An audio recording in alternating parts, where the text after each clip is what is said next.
नमस्कार दोस्तों, मैं शिवानी स्वागत करती हूँ मेरे YouTube चैनल में। आज मैं आप सबके लिए लेकर आई हूँ एक कहानी। तो चलिए स्टार्ट करते हैं आज की कहानी।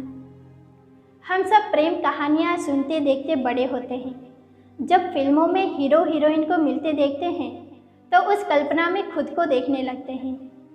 प्रेम गीत केवल गाए नहीं जाते, महसूस किए जाते हैं, जिए जाते हैं। और ये सब करते करते हम बड़े होने लगते हैं। फिर ऐसा लगता है कि स्कूल में बहुत कड़ा अनुशासन है, पर कॉलेज में शायद प्रेम पुष्पों को खिलने का अवसर मिलेगा।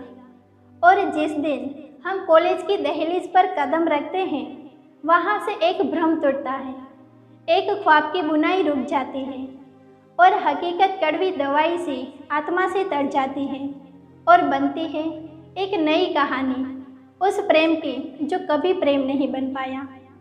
एक लड़का था, कॉलेज में पढ़ता था और कॉलेज में आकर उसे इतना तो पता चल गया था कि फिल्मों के उलट यहाँ भी लोग पढ़ने ही आते हैं। किताबें भी थी, लाइब्रेरी भी थी, असाइनमेंट भी थे और लेक्चर भी। पर फिर भी एक आशा थी कि ये उम्र उसे शायद किसी से मिलवा दे। लेक्चर की बोरियत से झपकती आंखें कभी कभी अपने खालीपन को भरने के लिए रास्ता तलाशती थी और कान आतुर थे सुनने के लिए कि कोई आकर हमसे बात करे, हमारा परिचय ले। माहौल में संभ्रांतता थी। इडली लोगों की कोई कमी नहीं थी जिसके लिए इडली किंग या डोमिनोज सामान्य बात थी। पर उसका क्या, जो जेब में बस किराए के 20 रुपये लेकर घूमता था, उसके पास देने के लिए क्या था सिवाय शब्दों के?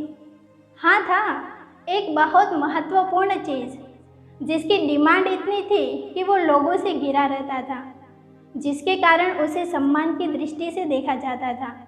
और वो थे किताबें और नोट्स।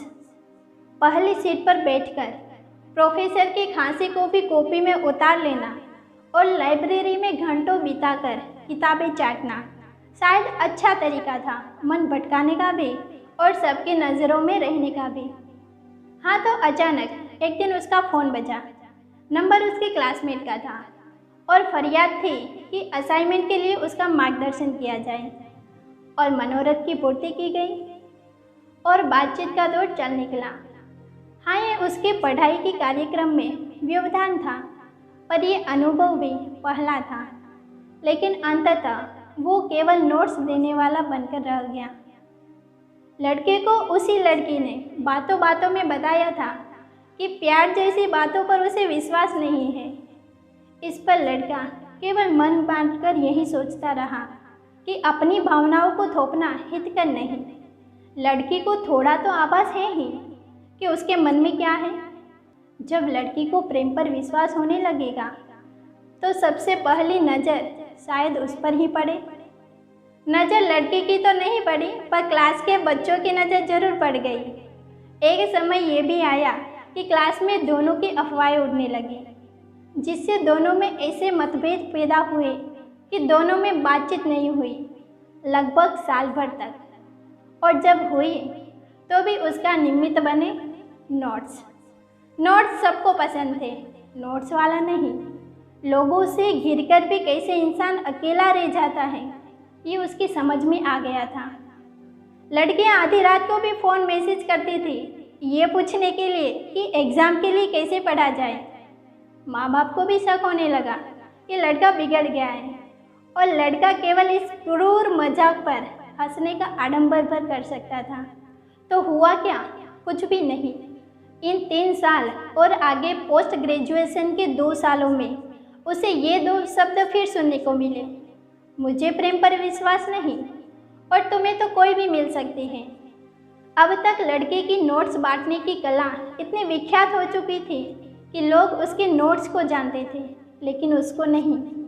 पहले व्यक्ति को दिए गए नोट्स 10वें इंसान के पास जाकर मिलने लगे और ये नोट्स एक दूसरे संबंध का आधार बने, जो असाइनमेंट बनाने से शुरू होकर लड़के के फर्स्ट डिवीज़न में पास होने पर खत्म हो गई। और बीच में गूंजे वे 2 शब्द। लड़के ने इस बार कविता के जरिए इजहार किया और बदले में मिले वो 2 शब्द। ग्रेजुएशन वाली लड़की का कहा बिल्कुल झूठा निकला। जिसको प्रेमपन नहीं था उसके बाद में 2 प्रेमी निकले। तो पहली मर्तबा जब ये शब्द दूसरी लड़की से भी सुनने को मिला तो लड़की को विश्वास नहीं हुआ। पूछना चाहता था लेकिन पूछा नहीं। जब तुम कहती हो तुम्हें कोई भी मिल सकता है, उस कोई भी में तुम खुद को सम्मिलित करती हो? सवाल भीतर ही रह गया। लड़की से प्रश्न पूछना उसके निर्णय को चुनौती देना होता। वो अपना निर्णय लेने में स्वतंत्र है। शायद प्रेम की परिभाषा में ही कुछ गड़बड़ है। ये तब तक प्रेम को प्रेम नहीं मानता जब तक सामने वाले उसे स्वीकृति ना दे। बिना स्वीकृति का प्यार क्रश, दीवानगी, आत्मीयता, फ्रेंड जोन से लेकर दीवानगी, रोमियोपन सब कहलाता है, लेकिन प्रेम नहीं। लोग आएंगे, नोट्स लेंगे और चले जाएंगे, कागज़ बढ़ते जाएंगे, दिल खाली रह जाएगा। ये तो प्यार है जो कभी हुआ ही नहीं। लड़का अभी भी नोट्स बांट रहा है और साथ में उसका इंतज़ार कर रहा है जिन्हें उसकी ज़रूरत हो, उसके नोट्स की नहीं। दोस्तों, कहानी अगर पसंद आई हो तो वीडियो को लाइक करें, शेयर करें और चैनल को सब्सक्राइब करना ना भूलें। Thank you.